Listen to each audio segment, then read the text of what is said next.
All right, Brian, the inside of your shoulder looks good. We've got the underside of the rotator cuff right there. We've got our biceps tendon right there. The biceps tendon looks good. And we were expecting everything to look pretty good inside the ball and socket joint here. Labral tissue is connected up here to the biceps tendon. We bring it back in a throwing position, which is what we've been doing. We want to see that that stays attached there. And you've got more of a meniscal type of attachment for the labral tissue, and that's okay. That's just a normal variant right there. You got cartilage that goes right up to the edge of that, right up to the edge of the attachment of the labrum, and so that's just a normal variant right there. We're going to get up and take a look at the rotator cuff, which is where our real problem is.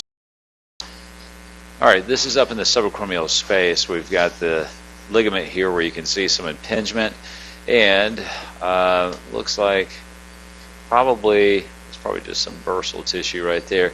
Clearly we've got some bursal scarring right here. That stuff is going to have to be debrided away, but and we'll release this and relieve that impingement lesion, but we've got to take a look for that partial tear. Give me just a second, we'll do that. All right, here's our partial rotator cuff tear. It took a while to find this. It's at the front portion of the back rotator cuff tendon called the infraspinatus, and that's that big white area we could see on your MRI. What we're doing is opening this up. There we are. That's extraordinarily interesting. Look at that big defect right there. An intramuscular cyst. Hang on to that right there. Again, just to give you, if you can hang on to this right here. Just to give you a review, this is the supraspinatus, this is the front rotator cuff tendon. You have some impingement up top here. You can see some air bubbles up there. This is the infraspinatus, and this is you can see a little granulation tissue in there. We're going to need to fix this, and I'm going to explore it just a little bit first before we start fixing it, just to see how we're going to do this. So give me just a minute here. Okay, this is our partial tear. This is a very odd tear.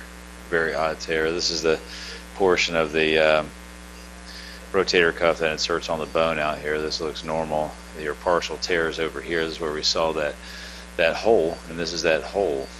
That's where we saw the hole in the MRI.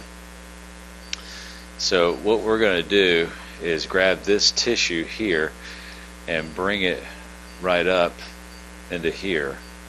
And so I'm going to need to pass suture through that.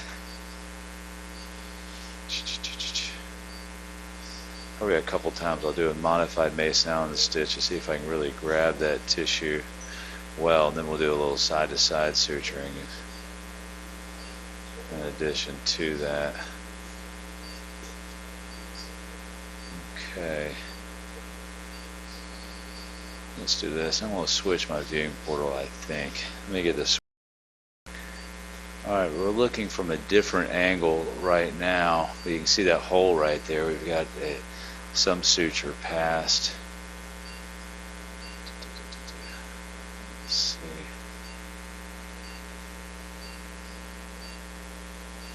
It's just crap.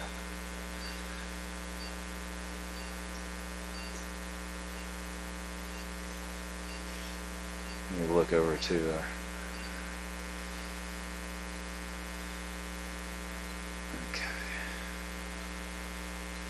So what I'm going to do here is pass a suture, and then we're going to tie this.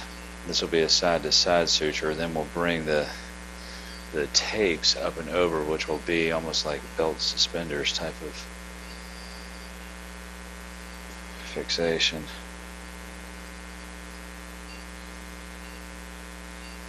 I think especially in a tear that's this different, I think getting a little extra fixation is probably better.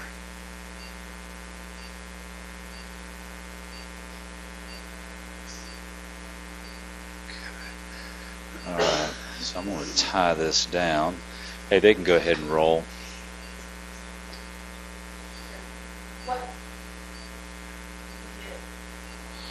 All right, let me get the knot tire.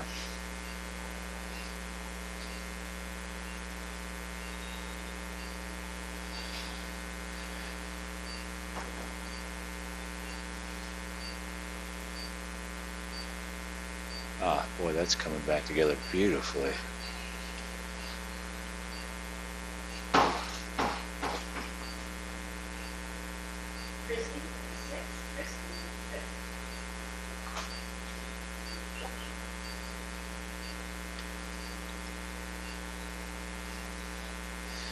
And I caught that tape with this suture just to give it more fixation.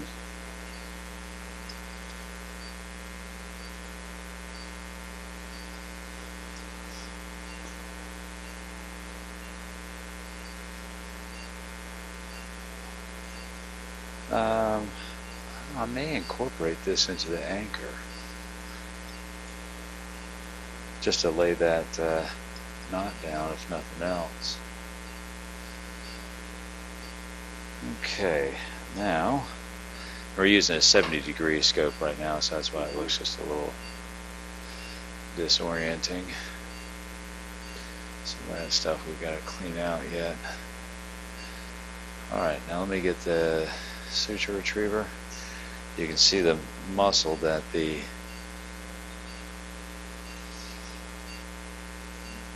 tapes are in there. Huh, that's going to work out really well. Really well. Alright, give me a minute and I'm going to put in this anchor here. Okay, that's our repair. We've got those sutures tucked into an anchor right there.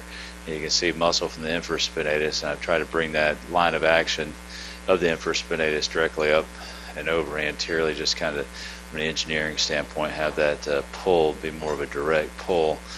And well, I think that gets that done really nice. I may need to switch back to the 30-degree to do that decompression, because this looks like it's going to be a little disorienting here.